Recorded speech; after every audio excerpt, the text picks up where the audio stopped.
Welcome to the Copyright Laws episode of our podcast.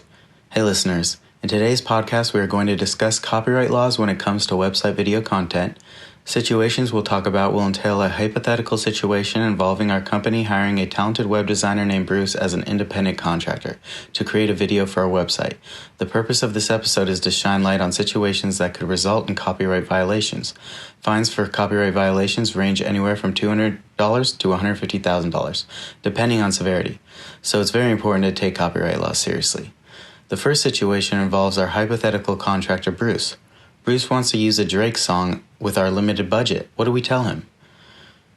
So, can a Drake song be used in podcast legally with a limited budget? No. And during the podcast, we can't play any recording we want, whenever we want, through any medium desired. The only way to use Drake songs are by contacting the label companies that recorded the content and negotiating the price of licensing the song, which can cost thousands of dollars. Drake's songs have multiple songwriters and collaborators, and we will need permission from all of them. Copyright protects the creative works, not limited to literature, music, movies, sounds, recordings, dance moves, pictures, and architectural designs. The Copyright Act describes fair use of copyrighted material without permission when it is used for the purposes of criticism, comment, news reporting, teaching, scholarship, and research and parody.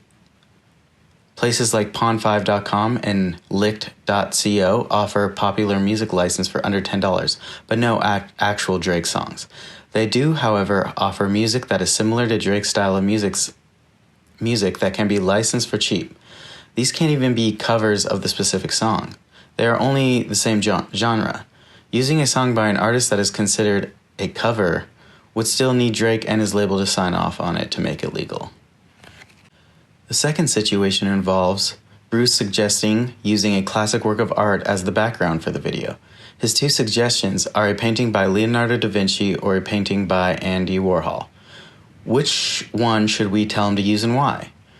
We would recommend using the Leonardo da Vinci painting simply because the copyright protection laws expire 70 years after an artist's death.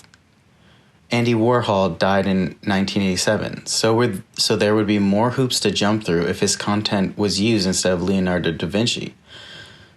Da Vinci died hundreds of years ago. I'm not sure on the exact date, but I know it's more than 70. The next question is, how do we copyright the video that Bruce makes so that our company owns all the aspects of it and Bruce owns none of it? As soon as the video being made is completed, it is automatically copyrighted. However, if you wanted to take someone to court who copies your work, or if Bruce tries to claim that the video is his property, we would need to present copyright registration as evidence to improve our chances of winning the court case.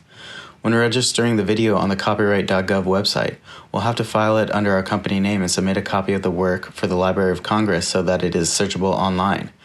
Ideas, titles, names, concepts, and fashion are some examples of things that cannot be covered by copyright law, among others. The U.S. does have arrangements with other countries for them to honor U.S. copyrights, but not all countries will honor a U.S. copyright. The final question is as follows. What if this wasn't a real company and our use of copyrighted materials was just an exercise for an assignment at Full Sail University? Would the same copyright laws apply to homework submitted if it will only be seen by the teacher and students?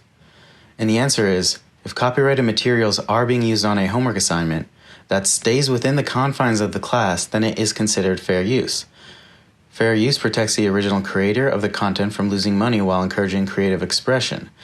If anybody else besides the teacher and students of the class see it, then it is not considered fair use anymore.